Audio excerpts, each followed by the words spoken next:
Moringa, the house of nutrition. It's loaded with vitamin C, some proteins, fibers, and it's really healthy. So today we are making moringa powder. It can be added to soup, salads, anything you wish. And then I'm harvesting it from my backyard. So what happened was usually moringa survives in the winter, Florida winter, but last year winter was very harsh.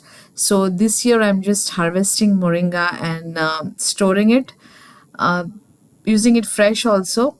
But my plant died moringa and then it grew back, so it's quite healthy now. So hopefully it will survive this winter. So I'm going to take small twigs and then wash them properly. So you can dry them also. Some people hang it upside down. This also will go in the compost, big stems. So whenever I get any harvest, I usually soak it in baking soda, although I don't spray any chemicals. The lizards and all are moving and birds, so I try to make sure that they're clean. So soak it in baking soda for about 10 minutes and then rinse it with regular water. So before, what I used to do is I used to remove the leaves from the stems and then wash them, and then leaves stick to the hand and I find the process little bit frustrating.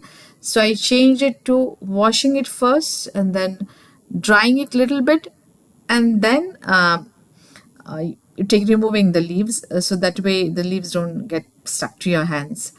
So now I'm putting it in the strainer to remove any excess water, and then we are going to dry them. So moringa leaves, I dry them in indirect sunlight. Spread it on a washcloth, your kitchen napkin or any cotton cloth, clean and nice. Take a cotton cloth and spread it evenly. If the leaves are more, you can take two. Spread it evenly in its indirect sunlight. It's near the window, and I'm going to cover it. So direct sunlight will lose the color. And when they're a little bit dry, remove the leaves. So now we are going to dry it. So this is what I have after 4 to 5 days.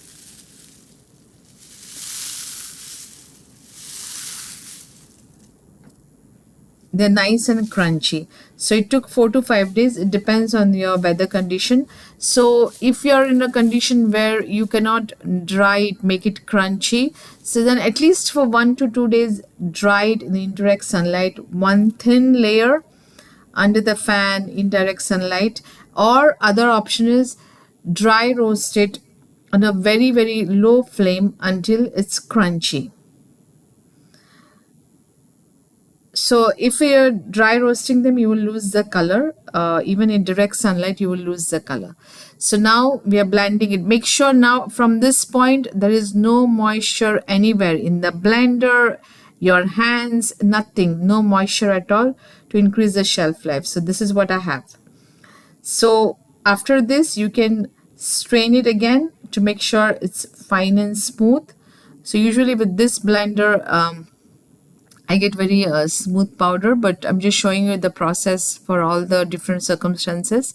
So here I have a little bit remaining. So now we are going to cool it down, blend it in a pulse mode. We don't want to make the powder very hot in the blender. Store it in an airtight container. Make sure the container is dry, and please post any questions you may have. Thank you for watching.